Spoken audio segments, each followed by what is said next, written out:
Episode के आगाज़ में आप देखेंगे उस्मानी एलची उरूज और इलियास के साथ मौजूद होता है और वो कहता है अबू मोहम्मद को ढूंढना अब हमारे लिए इज़्ज़त का मसला है, वरना मैं आपको इस वक्त परेशान न करता।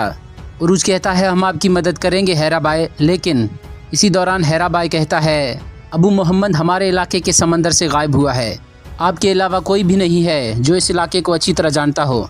ये सुनकर इलियास कहता है हम अभी बहुत बड़े मुसीबत से बचकर आए हैं, दोबारा सफ़र पर निकलना हमारे लिए मुश्किल होगा और मुझे नहीं लगता कि ओनिता से अब हमें जहाज़ भी मिलेंगे।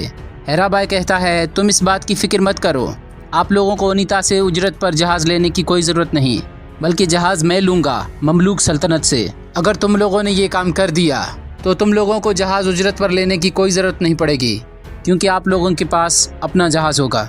ये सुनकर उरूज कहता है हम आपको सोच कर बताएंगे। इसके बाद वो वहाँ से चला जाता है।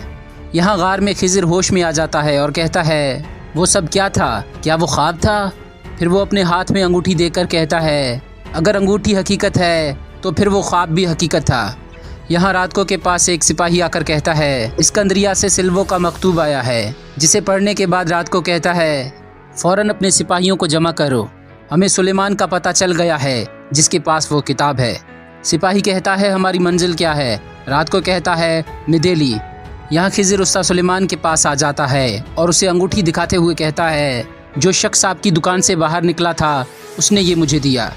ये क्या है उस्ताद सुलेमान? उस्ताद सुलेमान कहते हैं तुम किस शख्स की बात कर रहे हो? जिसके जवाब में खिज़र कहता है उस्ताद वो शख्स जिसको आपने संदूक दिया। उस्ताद सुलेमान कहते हैं कैसा संदूक? लगता है तुम्हें गलत फहमी हुई है, मेरी दुकान में ऐसा कोई शख्स नहीं आया। जिसके जवाब में खिज़र कहता है अच्छा तो आप मुझे इस अंगूठी और उस शख्स के बारे में कुछ नहीं बताएंगे। ये सुनकर उस्ताद सुलेमान कहते हैं मैं उस ताले के साथ उलझता ही नहीं जिसकी चाबी मेरे पास न हो। खिज़र कहता है ठीक है, मगर मैं वो ताला खोल कर रहूँगा, जल्द या देर चाबी खुद सामने आ जाएगी। ये कहकर वो वहाँ से चला जाता है। उसके जाने के बाद उस्ताद सुलेमान कहते हैं चाबी तुम खुद हो बेटा, जब तुम्हें इस बात का इदराक हो जाएगा तो फिर सारे राज खुद सुलझ जाएंगे। यहाँ उरूज देस्वीना से कहता है मैं सफ़र पर जा रहा हूँ, क्या तुम अकेली रह पाओगी? देस्वीना कहती है आपने ही कहा था कि अगर ये काम हो गया तो फिर हमारा अपना जहाज़ होगा, और जब हमारे पास अपना जहाज़ होगा तो तुम्हें उस इज़ाबेल और सराय में जाने की ज़रूरत नहीं पड़ेगी। इसके बाद उरूज इज़ाबेल के पास आ जाता है। इज़ाबेल उसे देखकर कहती है इस मामले को संजीदगी से मत लो, मैं सब कुछ संभाल लूँगी। उरूज कहता है मैं यहाँ पर कोई मुसीबत खड़ी करने नहीं आया, कोई और मसला है, मैं तुमसे सवाल पूछूंगा जिसका जवाब मेरे लिए बहुत अहम है। ओनिता से हाल ही में कौन कौन जहाज़ ले गया? इज़ाबेल कहती है 3 जहाज़ दिए गए हैं, 2 जहाज़ मैंने खुद दिए, वो आम ताजिर थे, मगर 1 जहाज़ मेरे बाबा ने दिया। ये सुनकर उरूज कहता है क्या तुम पता लगा सकती हो कि वो जहाज़ किसको दिया गया है? इज़ाबेल कहती है मैं तुम्हारे लिए कोई भी काम करूँगी। यहाँ पेत्रो अपने आदमी से पूछता है हमारी मुकर्ररा जगह पर पहुँचने तक कितना फ़ासला रह गया है? आदमी कहता है हम कल रात तक पहुंच जाएंगे। ये सुनकर पेत्रो कहता है हम वहां से अबू मोहम्मद को अपने साथ लेंगे और सफ़र जारी रखेंगे, हमें जल्द अज जल्द रूम पहुंचना होगा। यहाँ तियो अबू मोहम्मद को खाना देकर कहता है मैं नहीं चाहता कि मेरा कीमती कैदी भूख से मर जाए। अबू मोहम्मद आसमान की तरफ देखते हुए कहता है उस रोशनी को देखो कितनी खूबसूरत लग रही है। तियो कहता है मैं बस तुमसे जान छुड़वाना चाहता हूँ, मुझे तुम्हारे बदले सोना मिलेगा, इससे ज़्यादा बढ़कर मेरे लिए कोई बात नहीं। यहाँ इज़ाबेल अपने बाबा के कमरे में आ जाती है और उसकी तलाशी करने लगती है और वहाँ पर एक कागज़ पढ़कर कहती है काना तियू, मेरे बाबा ने चंद पैसों के एवज़ उस जालिम को क्यों जहाज़ दिया? इसके बाद वो वहाँ से एक और मकतूब निकालती है जिसे पढ़ने के बाद वो परेशान हो जाती है। इसी दौरान उसका बाबा वहाँ पर आ जाता है। उसे देखकर इज़ाबेल कहती है मैं यहाँ पर स्याही लेने आई थी, जिसके बाद वो वहाँ से चली जाती है। इसके बाद अगला दिन शुरू हो जाता है। इज़ाबेल उरूज को बताती है कि वो जहाज़ तियो को दिया गया है। उरूज तुम्हें मोहतात रहना होगा, वो काना तियू बहुत ख़तरनाक है, वो जजीरे के करीब बासियों पर जुल्म करके उनके पास जो कुछ है लूट मार करके खुश होता है। इलियास कहता है अच्छा तो वो जालिम है। इसके बाद इज़ाबेल कहती है सलामती के साथ जाओ, तुम्हारा रास्ता आसान हो। ये कहने के बाद वो वहाँ से चली जाती है। यहाँ वो औरत एंतुआन का इलाज कर रही होती है और उसके ऊपर दूध डालते हुए कहती है मौत के दरवाजे के मुहाफिज, दरवाज़ा खोल दो और इस रूह को वापस आने दो। यहाँ उरूज अपने साथियों के साथ एक कश्ती में सवार होता है। इसी दौरान इलियास उरूज से पूछता है हम उस काने त्यू को इस जजीरे में कैसे तलाश करेंगे? ये सुनकर उरूज कहता है हैरा बाई ने कहा था अबू मोहम्मद ने मुज़ाहिमत के दौरान एक शख्स की उंगलियां काट दी थी। अगर तुम उस जहाज़ के रईस होते तो क्या ऐसे शख्स को अपने साथ ले जाते? इलियास कहता है बिल्कुल नहीं, मैं उसे जजीरे पर भेज देता ताकि वो अपना इलाज कराए और मेरा इंतज़ार करे। इसके बाद इलियास कहता है तो क्या अब हम एक एक शख्स की उंगलियां गिनेंगे?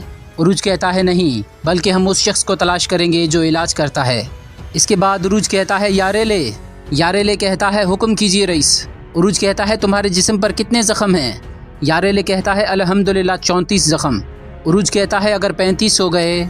यारेले कहता है तो ये मेरी ज़िंदगी का बेहतरीन ज़ख्म होगा। ये कहते हुए वो खुद को कट लगा देता है। उरूज कहता है बहुत शुक्रिया, अब हमें हकीम के पास जाना होगा। यहाँ इसहाक निको से कहता है जाओ बाज़ार से ताज़ी मछली खरीद कर लाओ। खिज़र भी वहाँ से जाने लगता है तो इसहाक उसे रोक कर कहता है तुम रुक जाओ, मुझे तुमसे कुछ बात करनी है। इसके बाद इसहाक खिज़र से कहता है योर्गो का मामला सिर्फ एंतवान की बातों पर शक नहीं है। खिज़र कहता है क्या उसने एतराफ़ कर लिया? इसहाक कहता है उसने हर चीज़ का एतराफ़ कर लिया है। उसने बताया कि वो बाबा के वक्त से हमारे ख़ानदान से दुश्मनी रखता है, इसलिए उसकी वाहिद तकलीफ़ उरूज नहीं है। ये सुनकर खिज़र कहता है अगर उरूज आगा को मालूम हो गया तो वो क्या करेंगे? इसहाक कहता है मेरा भी ख़ानदान था खिज़र, मेरे भी बच्चे थे, लेकिन अब वो नहीं रहे। क्या उनका खून दसबीना की उदासी से कम कीमती है? यहाँ हमज़ा ज़ैनब से कहता है हमें जल्दी किताब फ़रोश सुलेमान को तलाश करना होगा। ज़ैनब कहती है मैं दिल्ली में मेरा एक दोस्त है, पहले उससे बात करते हैं और आसपास से पूछते हैं, ये पता करते हैं कि सुलेमान काबिल भरोसा भी है या नहीं। इसी दौरान ज़ैनब की नज़र नीको पर पड़ती है और वो उससे कहती है तुम खिज़र के दोस्त हो ना? नीको कहता है तुम खिज़र को कैसे जानती हो? ज़ैनब कहती है मेरी और उसकी एक मुहिम में मुलाकात हुई थी, हम इस्कंदरिया से उससे मिलने आए हैं। इसके बाद नीको उन्हें खिज़र के पास लेकर आता है। खिज़र उसे देखकर कहता है आप यहाँ पर क्या कर रही हैं? ज़ैनब कहती है मैं आपको सब कुछ बता दूंगी, लेकिन आपको मेरी मदद करनी होगी। यहाँ उरूज ज़ख्मी हसन को उसी औरत के पास लेकर आता है। इसके बाद उरूज कहता है इसको काम के दौरान ज़ख्म लग गया था, हमने आपका नाम सुना तो यहाँ पर आ गए। इसी दौरान इलियास एक दरवाजे को खोलने की कोशिश करता है। ये देखकर वो औरत कहती है उस दरवाजे से दूर रहो। उरूज कहता है उस दरवाजे के पीछे क्या है? औरत कहती है ज़ख्मों के इलाज के लिए मेरे खुसूसी आलात और जड़ी बूटियाँ हैं। तुम्हारे मतलब कि वहाँ पर कोई चीज़ नहीं। नाजरीन उसी कमरे के अंदर एंतवान होता है। इलियास दोबारा उस दरवाजे को खोलने की कोशिश करता है। ये देखकर वो औरत गुस्से से कहती है तुम्हारी नीयत ठीक नहीं लग रही, जब से तुम लोग आए हो तुम्हारे हाथ कहीं और नज़रें कहीं और हैं, और ये ज़ख्म भी ताज़ा लगता है, ऐसा लगता है इसने खुद ही खुद को ज़ख्मी किया है। उरूज कहता है इस दरवाजे के पीछे तुम क्या छुपा रही हो? फिर उरूज इलियास से कहता है तोड़ो दरवाज़ा, लेकिन इसी दौरान वो डाकू वहाँ पर पहुँच जाता है जिसका हाथ कटा हुआ था। उसकी कटी हुई उंगलियाँ देखकर उरूज कहता है हमें जिस आदमी की तलाश है ये वही है इलियास। ये सुनकर वो वहाँ से भागने लग जाता है और वहाँ पर एक ज़बरदस्त लड़ाई शुरू हो जाती है। काफ़ी देर वहाँ पर लड़ाई होती है और हर तरफ खून ही खून होता है। वो डाकू जिसकी अंगुलियाँ कटी हुई थी वो वहाँ से भाग जाता है, लेकिन थोड़ी देर पीछा करने के बाद उरूज और उसके साथी उसे पकड़ लेते हैं। इसके बाद उरूज उससे कहता है भागने वाला आदमी अपने जान के जाने से डरता है, अगर तुम जिंदा रहना पसंद करते हो तो तुम जल्दी से मुंह खोलोगे। ये कहकर वो उसे वहाँ से ले जाते हैं। यहाँ पेट्रो दस्तरखान के सामने बैठा होता है और जैसे ही रोटी उठाने लगता है तो उसे वो वक्त याद आता है जब बचपन में डीगो रोटी चुरा कर उसके पास लाता है और आधी रोटी उसे देता है जिसे वो खाने लग जाते हैं। और रोटी खाकर डीगो से कहता है इस रोटी में उन दिनों वाला जायका नहीं है। ये सुनकर डीगो मुस्कुराने लग जाता है। यहाँ इज़ाबेल एक मकतूब पढ़ रही होती है। उसी दौरान उसका वालिद भी वहाँ पर आ जाता है, जिसे देखकर वो उस मकतूब को छुपा देती है। उसका वालिद कहता है तुम परेशान लग रही हो। इज़ाबेल कहती है मैं काम के बारे में सोच रही थी। उसका वालिद पूछता है क्या कोई मसला तो नहीं है? इज़ाबेल कहती है नहीं, सब कुछ ठीक है। इसके बाद वो पूछता है उरूज नहीं है? जिसके जवाब में इज़ाबेल कहती है आजकल हम उसे काम नहीं दे रहे, इसी वजह से वो यहाँ नहीं आ रहा। इसके बाद वो वहाँ से चला जाता है और इज़ाबेल गुस्से से कुछ सोचने लग जाती है। नाज़रीन मोहतरम, यहाँ पर यह एपिसोड ख़त्म हो जाती है। अगर आपको हमारी वीडियो अच्छी लगी तो हमारे चैनल को सब्सक्राइब कर लें, हमारी वीडियो को लाइक करें और कमेंट बॉक्स में अपनी राय का इजहार ज़रूर करें। बहुत शुक्रिया।